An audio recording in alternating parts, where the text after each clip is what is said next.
So we need to isolate the radical by 5x plus 6 is equal to transposing negative x, you will get x plus 2. So squaring both sides of the equation, you will get 5x plus 6 is equal to the square of x plus 2 is the same as x squared plus 4x plus 4.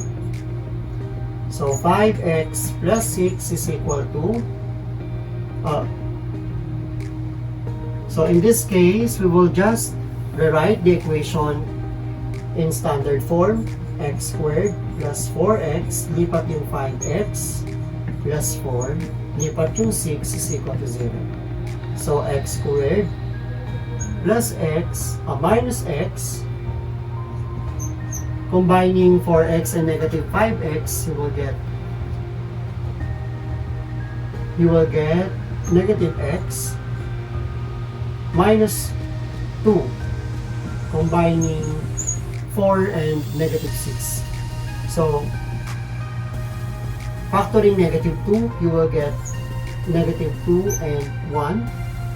So, x, so the factored form of the equation will be x minus 2, x plus 1 is equal to 0.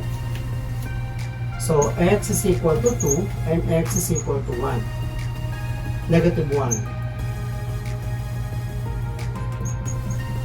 Checking for x is equal to 2 in the original equation, 5 times 2 plus 6 minus 2 is equal to 2. The square root of 10 plus 6 minus 2 is equal to 2. Square root of 16 minus 2 is equal to 2. 4 minus 2 is equal to 2. Therefore, 2 is equal to 2. Check for x is equal to negative 1. The square root of 5 times negative 1 plus 6 minus 2 is equal to minus negative 1 is equal to 2. So the square root of negative 5 plus 6 plus 1 is equal to 2. The square root of negative 5 plus 6 is 1. Plus 1 is equal to 2. 1 plus 1 is equal to 2. So 2 is equal to 2. Therefore, our solution set will be 2 and negative 1. Number 2. Given the square root of 15 minus 2x is equal to x. So squaring both sides of the equation, since our radical is already isolated in the given equation, so you will just have 15 minus 2x is equal to x squared. Rewriting standard form, x squared, negative 2x will be transposed and positive 15, so that will become negative 15. And then we will factor out negative 15 so that it will be, the sum will be positive 2. So that is 5 and negative 3.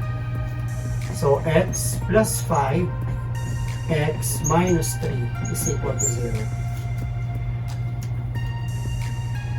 So x is equal to negative 5 and x is equal to positive 3. Checking for x is equal to negative 5. The square root of 15 minus 2 times negative 5 is equal to negative 5. The square root of 15 plus 10 is equal to negative 5. The square root of 25 is equal to negative 5. So therefore, square root of 25 is 5 is equal to negative 5. Therefore, it is not equal, 5 is not equal to negative 5. Therefore, x is equal to negative 5 is an extraneous root.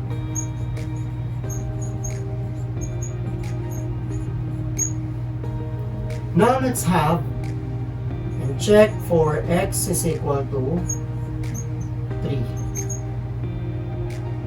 Okay, the square root of 15 minus 2 times 3 is equal to 3. So the square root of 15 minus 6 is equal to 3. The square root of 15 minus 6 is 9, equal to 3. The square root of 9 is 3, equal to 3. Therefore, our solution set will be x is equal to positive 3. Considering the square root of 2x plus 1 equals x minus 7, the radical is already isolated, so we'll just need to square both sides of the equation. We will lead to 2x plus 1 is equal to the square of x minus 7, which is x squared, minus 14x plus 49. So continue rewriting in standard form, x squared minus 14x. A positive 2 will be transposed, so it will become negative 2x. Positive 1 will be transposed, it will become negative 1. Plus 49 is equal to 0.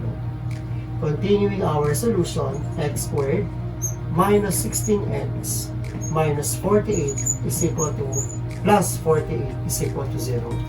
Factoring 48 so that the sum will be negative 16. Factoring 48, you will get 12 and 4, both negative, to get the sum of negative 16. So x minus 12 times the quantity x minus 4 will give you 0.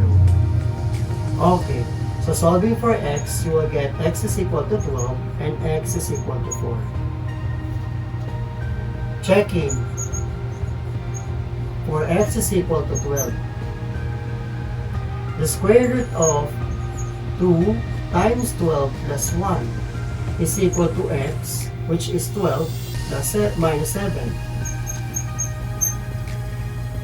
So the square root of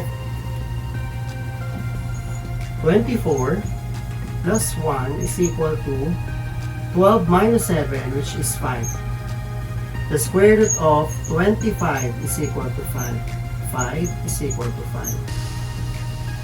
Checking for x is equal to 4.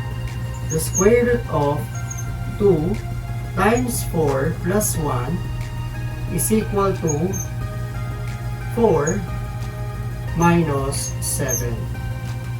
The square root of 8 plus 1 is equal to negative 3. The square root of 9 is equal to negative 3. Square root of 9 is 3 is equal to negative 3. They are not equal. Therefore, x is equal to 4 is an extraneous root.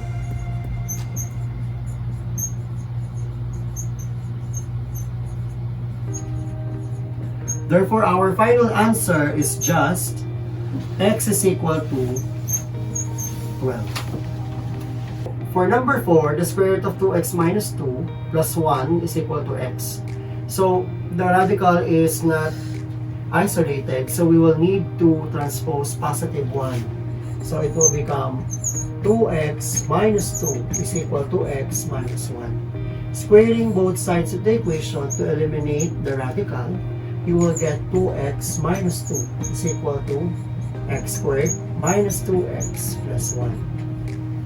Writing in standard form, x squared minus 2x plus 1 minus 2x plus 2 is equal to 0. You will be having x squared minus 4x plus 3 is equal to 0. Factoring 3 so that the sum will be negative 4, and that is negative 3 and negative 1. So the factored form will be x minus 3 and x minus 1 is equal to 0. So equating for 0, you will get, equating for x, you will get x is equal to 3 and x is equal to 1. Substituting the values of x in the original equation, check for x is equal to 3, you will have 2 times 3 minus 2 plus 1 is equal to 3. So the square root of 2 times 3 is 6 minus 2 plus 1 is equal to 3.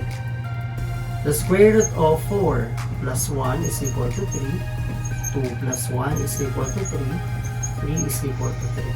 Therefore, 3 satisfies the equation. Now, let's check for x is equal to 1. The square root of 2 times 1 minus 2 plus 1 is equal to 1. The square root of 2 minus 2 plus 1 is equal to 1. 2 minus 2 is 0, so you will get the square root of 0 plus 1 is equal to 1. 1 is equal to 1. Therefore, our solution will be 1 and 3. Like, share, and comment your suggestions on the comment box below, and don't forget to subscribe. To get notified with our latest videos, just click the notification bell.